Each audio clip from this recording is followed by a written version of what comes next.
আসসালামু আলাইকুম, welcome my channel Rini's cuisine.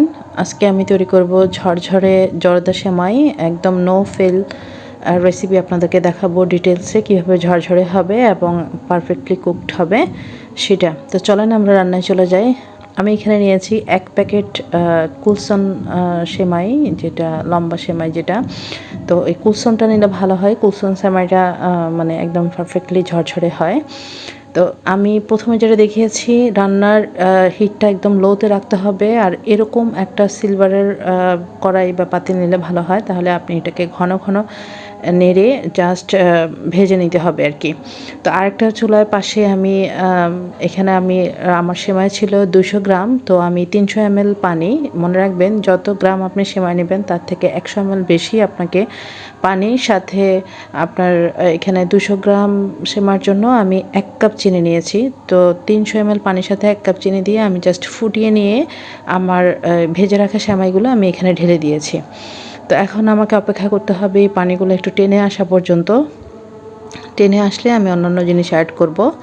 তো এভাবে ঢেকে রান্না করতে হবে। 5 মিনিট পর পর আমি এটা ঢাকনা উঠিয়ে এটাকে একটু নেড়ে ছেড়ে দেব।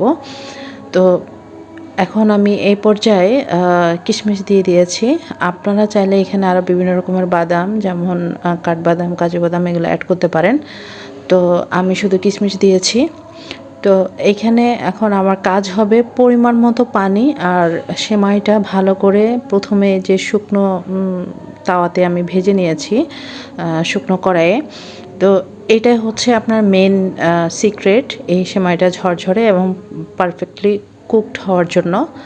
তো আমি প্রতি 3-4 মিনিট পর পর এটা একটু নেড়ে নেড়ে দিচ্ছি। আর চুলা কিন্তু অলওয়েজ আপনার লোতে রাখতে হবে, কখনোই চুলার হিট বাড়ানো যাবে না।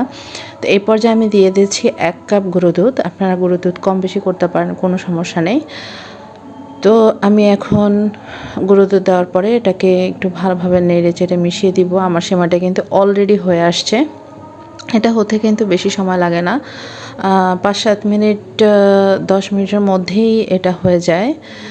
বাস 2-3 বার নাড়াচাড়া করলেই আপনার সেমাইটা রেডি হয়ে যাবে। দেখেন আমি কিন্তু দুধটা ভালো করে নেড়ে চেড়ে মিশিয়ে নিয়েছি। এখন আমি যেটা দিয়েছি দেখতে পাচ্ছেন, এটা হচ্ছে ঘি। তো আমার ঘিটা ফ্রিজে ছিল, তাই এরকম। তো আমার এখন কাজ হচ্ছে জাস্ট ঘিটা গলে সব সেমাইয়ের সাথে মিশানো পর্যন্ত আমার এটা রান্না করতে হবে। আমার সেমাই কিন্তু অলমোস্ট ডান। তো এইখানে দেখতে পাচ্ছেন সেমাইগুলো কি পরিমাণ ঝরঝরে হয়েছে, আর সেমাই কিন্তু একদম ভালোভাবে রান্না হয়েছে, ভিতরে কোনো শক্ত নেই। এটা যেমন ঝরঝরে তেমন মানে ভালোভাবে কুকড হওয়ার কারণে এটা